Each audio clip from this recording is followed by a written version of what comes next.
Juba 4. aastat järjest kutsuti Eesti inimesi ülesse osalema suurima südame loomisel. Kehra linnaväljakule kogunenud rahvast oli valdav osa kokku tulnud kohalikud, kelle seas oli ka Anija vallavanem Riivo Noor. Me teeme siin kõige suurema Anija valla südame ja Eesti kõige ägedama, kõige uhkema, kõige ilusama ja kõige südamlikuma südame. Nii et teeme selle ära.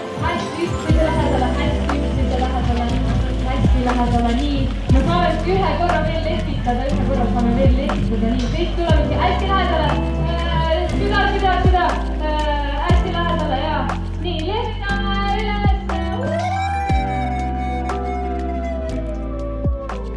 Osavõtjate arv jäi küll eelmisel aastal alla, kui südamesse tuli kokku 130 inimest. Aga vaatamata väiksemale numbrile üritus õnnestus ja igast osavõtjast oli suur rõõm, millega jäeti jälg Anija valla ajalukku.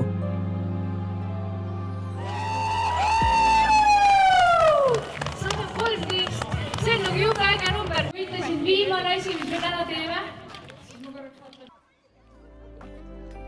Valgusmeedia tänab tegijaid ja eriline tänu meie droonioperaatorile, kes võttis teekonna ette lausa sauelt, et tuua ilus pilt teieni, mis läheb hindamisele, kus selgitatakse välja Eestimaa suurim süda, mille tulemused selguvad sõbrapäeval.